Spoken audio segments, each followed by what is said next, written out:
Taeyong menatap layar ponselnya cukup lama. Dia sedang berpikir jika kakeknya mungkin saja sudah tahu tentang masalah ini.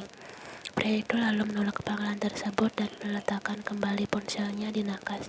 Taeyong yakin kakeknya pasti sudah tahu. Pria itu lalu menolak panggilan tersebut dan meletakkan kembali ponselnya di nakas. Taeyong yakin kakeknya pasti sudah tahu, tapi dia tidak mau membahas itu sekarang. Taeyong kembali naik ke tempat tidur dan memeluk Yan posesif. Kenapa tidak diangkat? Siapa yang menelponmu? Hanya rekan kerjaku. Sekarang sudah malam, aku ingin istirahat. Besok aku akan menghubunginya balik. Yan mengangguk mengerti lalu menenggelamkan wajahnya di dada bidang pria itu. Sangat nyaman dan hangat, membuat Yan sudah pergi ke alam mimpi dengan mudah. Opa, tidak apa-apa, kau tidak kuliah hari ini. Gumam Yan pelan. Dia sebenarnya merasa bersalah pada Taeyong karena kegiatan pria itu terganggu demi membantunya menyelesaikan masalah keluarganya. Rencana aku bisa menyuruh Namjoon untuk mencatat penjelasan dosen yang penting untukku. Taeyong tersenyum tipis. Tidak perlu merasa bersalah, aku melakukan ini bukan karena paksaan, tapi karena aku menyayangimu dan tidak ingin kau menderita. Aku tidak merasa direpotkan sama sekali. Taeyong mencubit gemas pipi Yan. Gajah makan. Makanlah yang banyak agar kau memiliki tenaga untuk menghadapi ibumu nanti. Waktu itu kukuku tidak panjang, makanya aku tidak bisa membalas cakarannya. Capian lalu gadis itu melihat kembali ke semua kukunya. Taeyong terkekeh geli. Tidak usah, tujuan kita ke sana hanya untuk mengusirnya, bukan melukainya. Yan menghela nafas panjang. Aku bingung kenapa bisa memiliki ibu seperti dia. Gumannya lalu menatap Taeyong sendu. Aku iri denganmu. Menikahlah denganku, maka ibuku juga akan menjadi ibumu. Aku serius, Kim Taeyong. Aku juga serius. Kau harus menikah denganku jika ingin memiliki ibuku. Taeyong menarik pinggang Yan hingga tidak ada jarak lagi di antara mereka.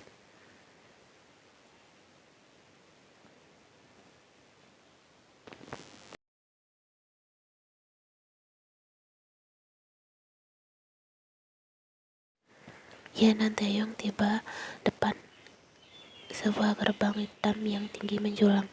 Yan menghirup udara segar dalam-dalam. Dia baru merasakan udara bebas setelah beberapa hari. Taeyong menggenggam erat tangan Yan, memberikan kekuatan untuk gadisnya itu. Kau harus berani meskipun dia ibu kandungmu. Kau harus ingat jika dialah yang menyebabkan ayahmu meninggal. Yan mengangguk paham. Taeyong benar, tidak ada ampun untuk orang seperti itu. Dia akan membalas perbuatan ibunya. Aku tidak akan mengalah lagi. Pria tinggi di sampingnya tersenyum lalu melangkah memasuki gerbang putih itu. Satpam yang berjaga di sana kaget melihat kedatangan putri majikannya yang beberapa hari ini menghilang. Nyonya Choi, satpam itu langsung menghampiri Yan lalu membungkuk sopan.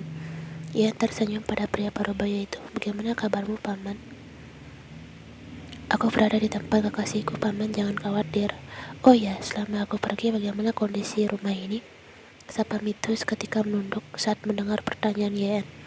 Selama Nona menghilang, Nyonya selalu mabuk-mabukan di rumah. Dia juga sering membawa teman-temannya datang dan berpesta di sini hingga larut dan mengganggu tetangga. Yan berdesah panjang. Sudah dia duga kelakuan ibunya tidak akan benar. Jangan beritahu Nyonya jika saya menceritakan ini. Yan dan Taeyong lalu melanjutkan langkah mereka menuju pintu masuk ruang megah itu. Kau lihat kan, dia bahkan mengotori rumah ayah dengan teman-teman buruknya itu. Aku tidak akan membiarkan hal ini terjadi lagi. Taeyong melirik Yan. Jika sedang benar-benar marah, Yan terlihat sangat mengerikan. Yan dan Taeyong memasuki rumah megah itu. Pemandangan yang mereka lihat pertama kali adalah seorang wanita parubaya sedang sibuk membersihkan botol-botol minuman keras di meja ruang tamu. Juma, panggil Yan. Sungguh dia sangat merindukan wanita itu. Yan pun langsung menghampirinya dan memeluk Juma dengan erat. Juma yang menoleh pun kaget karena dipeluk tiba-tiba oleh orang yang memanggil namanya tersebut. Namun detik berikutnya, dia tersenyum bahagia karena putri majikannya kembali ke rumah. Yan menguraikan pelukannya dan tersenyum manis untuk Juma. Ceritanya panjang, Ajuma tidak merindukanku. Tentu saja aku sangat merindukanmu, Nona. Aku sangat senang Nona kembali lagi ke rumah ini.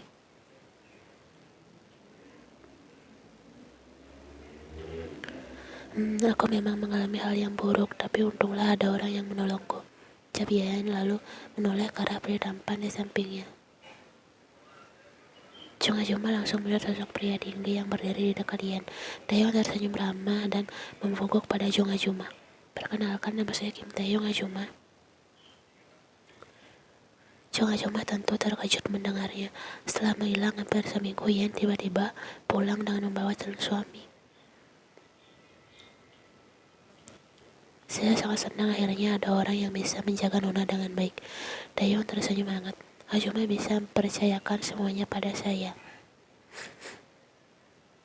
Yan melihat banyak sampah makanan dan botol minuman keras di ruang tamu.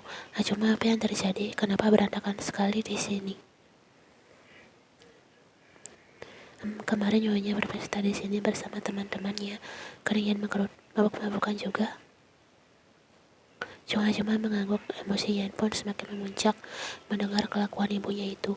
Sekarang di mana dia? Suara Yan penuh penekanan. Nyonya sekarang masih tidur. Yan tersenyum miris. Enak sekali hidupnya, tapi itu tidak akan terjadi lagi mulai sekarang. Gadis itu langsung melangkah panjang menuju lantai 2 rumahnya. Taeyong menatap punggung Yan. Sepertinya emosi Yan sudah berada di paling puncak. Dia pun menaiki tangga mengikuti Yan. Sebelum memasuki kamar ibunya, Yan memasuki kamar mandi yang berada tak jauh dari sana. Taeyong sedikit bingung kenapa gadis itu masuk ke sana. Tapi setelah melihat Yan keluar membawa ember yang berisi air, Yan membuka pintu kamar itu. Dia melihat ibunya sedang tidur nyenyak di bawah selimut tebal. Tanpa pikir panjang, Yan menarik selimut itu dan langsung menyiram ibunya dengan seember air. Nyonya Choi langsung membuka matanya dengan ekspresi bingung. Wanita itu menoleh ke kanan dan ke kiri, hingga seperti orang lilung, hingga dia melihat Yan berdiri di dekatnya. Kau, serunya sembari mengucap mata dan kembali menatap Yan. Kaget, aku ada di sini karena rencanamu dan Tuan Kim gagal total. Dan sekarang aku akan membalas perbuatanmu itu. Yan meraih tangan ibunya, menariknya dengan kasar hingga wanita itu terseret dengan mudahnya turun dari ranjang. Kau akan membawaku kemana? Seru Nyonya Choi ketika kesadarannya sudah benar-benar pulih. Kau tidak pantas berada di sini, jadi aku akan membawamu keluar dari rumah ini. Kau tidak bisa melakukan itu seenaknya. Seru Nyonya Choi mulai mencakar tangan Yan lagi. Namun Taeyong yang sejak tadi mengikuti mereka melihat itu dan segera mencegahnya. Hentikan Nyonya, desis Taeyong mencekal tangan Nyonya Choi. Kini kedua tangan wanita itu sudah tidak bisa bergerak lagi. Nyonya Choi yang baru menyadari keberadaan Taeyong sangat kaget. Ya, Taeyong tersenyum tipis. Aku calon suami Yan.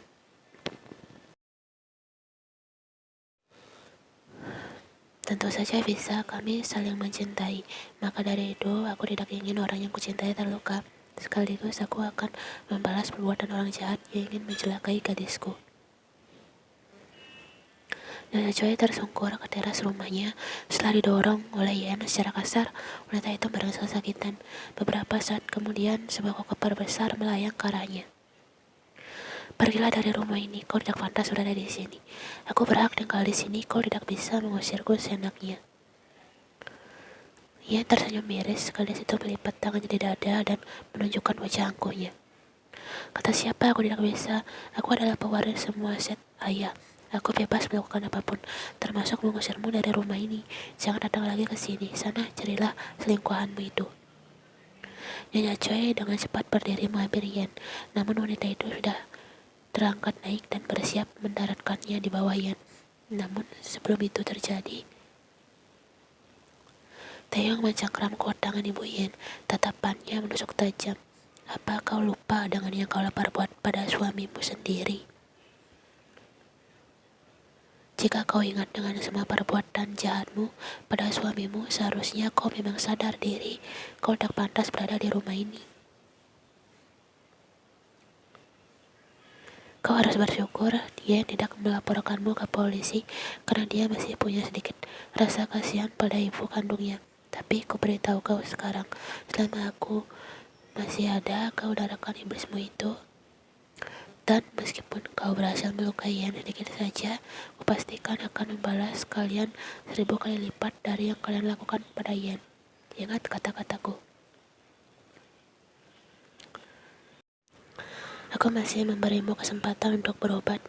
Kau masih ibuku, tapi jika nanti kau berbuat jahat padaku lagi, maka aku akan melaporkanmu ke polisi karena menyebabkan apa meninggal. Kau salah jika mengira cuma-cuma tidak mau bersaksi. Jadi sangat mudah bagiku menyuruh cuma-cuma untuk bersaksi. Bertobatlah dan jangan menggangguku. Aku sudah tidak bisa tinggal bersamamu lagi setelah semua yang kau lakukan pada apa. Pergilah. Sementara itu, Nyonya Choi hanya mematung di tempatnya, mendengar ucapan panjang lebar Yen. Ia menatap Yen dan Taehyung bergantian dengan tatapan tajam penuh amarah. Taehyung lalu memanggil Sapam dan menyuruhnya untuk membawa Nyonya Choi pergi. Setelah wanita itu sudah menghilang dari pandangan mereka, Taehyung kini menatap Yen yang masih memasang wajah datar. Pria itu menghela nafas lalu mengusap punggung Yen dengan lembut. Kau yakin tidak ingin melaporkan ibumu ke polisi? Tuh, kita di sini ada Juma yang siap bersaksi. Aku hanya memberinya satu kesempatan. Biar bagaimanapun dia adalah ibuku, orang yang mempertaruhkan nyawanya untuk melahirkanku. Entah kenapa dia jadi berubah sejahat ini. Dia memang jahat, tapi dia adalah orang yang merawatku dari kecil. Hanya sekali saja, hanya satu kali aku memberinya kesempatan. Jelas, Yen. Taehyung lalu membawa Yen dalam dekapannya. Gadis itu membalas pelukan Taehyung lebih keras. Untunglah dia memiliki seorang yang bisa dia jadikan tempat bersandar ketika ayahnya adalah tiada. Apapun yang terjadi, aku tidak akan meninggalkanmu. Aku berjanji, ucap Taehyung mengecup puncak kepala Yen dengan sayang. Seperti dugaan ibu, Yen mendatangi Tuan Kim di kantornya. Tuan Kim yang semula akan mengikuti rapat beberapa menit lagi, persilakan ibu Yen untuk masuk. Tuan Kim bisa menebak apa yang terjadi pada wanita itu dengan melihat penampilannya dan koper besar yang dia bawa. Ian mengusirmu. Wanita itu mengangguk lemah. Pikirannya benar-benar kacau sekarang. Dia memiliki Kim Taehyung berada di pihaknya. Pantas saja dia berani melawanku. Dia juga mengancam akan melaporkanku ke polisi karena menyebabkan ayahnya meninggal jika kita berani berbuat macam-macam padanya. Taehyung juga sudah tahu kau terlibat juga dalam rencana ini. Tuan Kim mengusap wajahnya frustasi. Dia juga sudah menebak lambat laun Taehyung pasti akan tahu perbuatannya. Tidak ada cara lain lagi. Cara satu-satunya hanya dengan mempengaruhi kakek Taehyung agar tidak mendukung hubungan cucunya dengan Yen. Sekarang kita kesulitan karena ada Taehyung yang selalu melindungi Choi Yen. Tapi bagaimana caranya pengaruh kakek Taehyung? Aku sudah serahkan tugas itu pada kakakmu dan putrinya Airin. Airin yang memang dari awal sudah dekat dengan kakek Taehyung akan lebih mudah mempengaruhinya agar pria dua itu semakin menentang hubungan Taehyung dan Yen. Jelas Tuan Kim tersenyum tipis.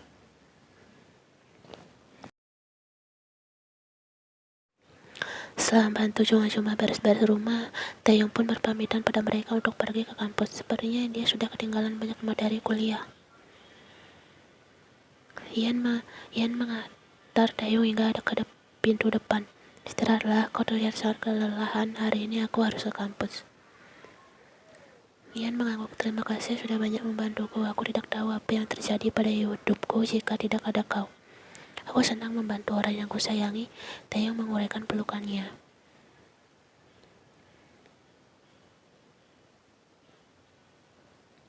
Aku pergi. Taehyung melambaikan tangannya. Hati-hati di jalan. Ian membalas lambaian tangan Taehyung. Pria tampan itu mengangguk lalu memasuki mobilnya. Kendaraan itu pun mulai melaju keluar melalui halaman rumahnya yang luas hingga menghilang di balik gerbang. Ian bisa melihat beberapa anak buah Taehyung berjaga di rumahnya untuk antisipasi jika anak buah Tuan Kim datang lagi. Ian merasa sangat aman karena Taeyong ada bersamanya.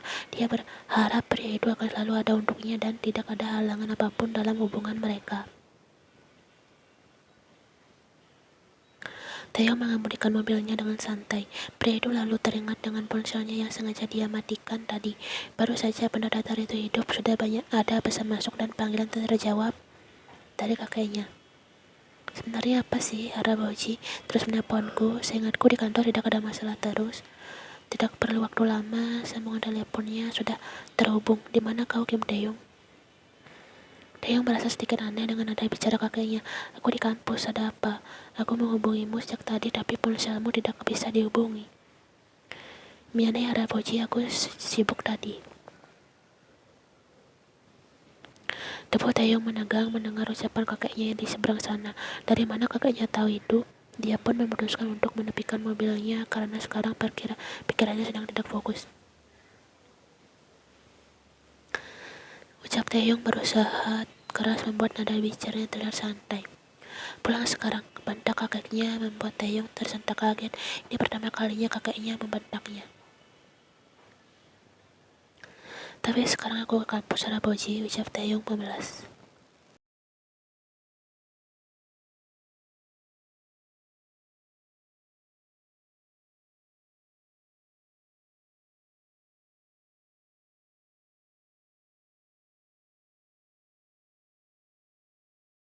Taeyong tiba di rumah. Pria tinggi itu langsung masuk ke dalam dengan langkah panjang. Dia pun menemukan kakeknya sedang duduk di sofa ruang tamu dengan ekspresi marah. Ada apa, Haraboji? Ucap Taeyong pelan. Pria tua itu menoleh dan berdiri dari duduknya. Dia menatap Taeyong tajam, membuat cucunya itu bergidik ngeri. Apa benar aku ikut campur dengan masalah keluarga Choi? Taeyong menegang. Tidak benar dugaannya. Kakeknya sudah tahu tentang rencananya dan Yen. Apakah Yemi yang memberitahu kakeknya, wanita tua itu?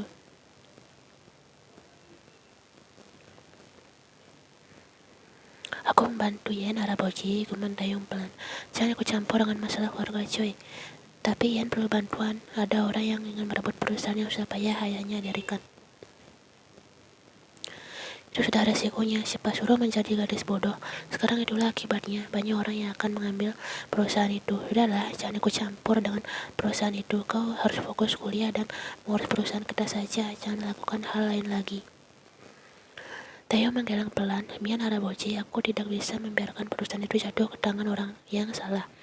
Aku hanya menuruti keinginan Yen untuk memecat orang yang salah dan menggantinya dengan orang yang benar. Aku hanya datang sesekali ke sana dan memeriksa kondisi perusahaan saja. Kau sekarang melawanku demi membela gadis bodoh itu. Rahang Taeyong mengeras mendengar ucapan kakeknya. Dia sudah tidak mendengar apa yang menghina Yen. Dia tidak bodoh, Haraboji, jangan merendahkannya seperti itu. Wah, bahkan nada bicaramu padaku telah berubah. Kakeknya tersenyum sinis. Gadis itu telah berhasil mempengaruhimu ternyata. Jangan berhubungan dengannya. Jauhi gadis itu. Tidak, aku tidak bisa memenuhi keinginanmu itu. Gadis bodoh itu hanya menjadi beban bagimu di masa depan. Gadis seperti dia tidak bisa diandalkan. Tidak bisa membantu suaminya, dia hanya bisa memikirkan dirinya sendiri. Selain itu, dia tidak mampu melakukan apapun. Ayahnya sudah salah mendidiknya sejak kecil, dan sekarang dia telah membuatmu berani melawanku. Cukup, seru Taeyong membuat kakeknya terkejut. Berhenti berkata buruk tentang Yen. Kualitas seseorang tidak sepenuhnya ditentukan dari kemampuan otaknya, tapi dari hatinya juga. Yen adalah gadis yang baik. Haraboji belum mengenal Yen, jadi Haraboji tidak berhak berkata seperti itu tentang Yen di hadapanku. Taeyong lalu menghela nafas panjang. Dia mengusap wajahnya kasar untuk meredakan amarahnya, kemudian menatap kakeknya lekat. Haraboji, aku tidak ingin berdebat denganmu. Yang jelas selama yang kulakukan tidak mengganggu aktivitas kuliahku dan bekerja di kantor kita, aku akan tetap membantu Yen. Tolong jangan halangi aku. Aku hanya menolong Yen dari orang-orang jahat yang mengincar harta mendiang Tuan Choi. Setelah bicara seperti itu, Taeyong langsung berbalik pergi tanpa mengucapkan salam apapun pada kakeknya. Ibunya yang melihat dan mendengar pertengkaran mereka menatap punggung putranya yang mulai menghilang di balik pintu. Akhir-akhir ini dirinya dan Taeyong sangat jarang mengobrol. Putranya itu sangat sibuk dan jarang pulang ke rumah ini. Yan tersenyum ketika membuka pintu. Ternyata Taeyong pulang ke rumahnya. Dia pikir pria itu akan kembali ke rumah kakeknya. Tapi ada satu hal janggal yang disadari Yan. Raut wajah pria itu tidak terlihat seperti biasanya. Kau kenapa? Apa ada masalah? Ceritakan padaku.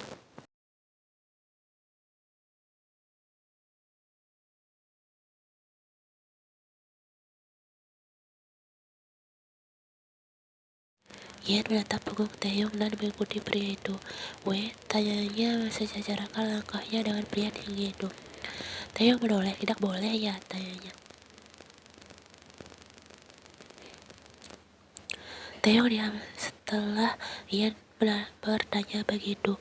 Dia menatap Yan langkat lalu mengusap rambut gadis itu lembut.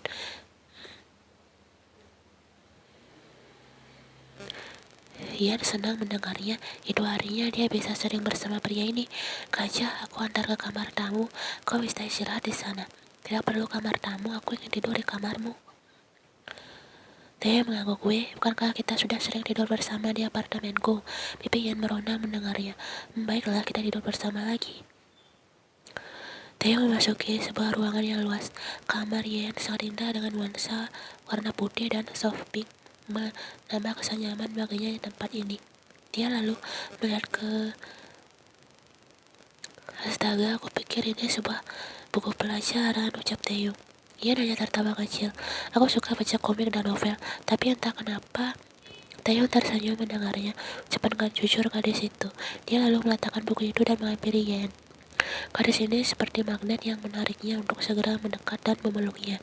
Yan merasakan pelukan Taeyong semakin posesif, lebih posesif dari biasanya, seperti ada sesuatu yang dia pikirkan. Kim Taeyong, kau kenapa? Kesulitan bernapas karena pelukanmu. Taeyong tersenyum lalu mulai menguraikan pelukannya. Dia menatap Yan lekat dan perlahan mendorong tubuh Yan menuju tempat tidur luas itu.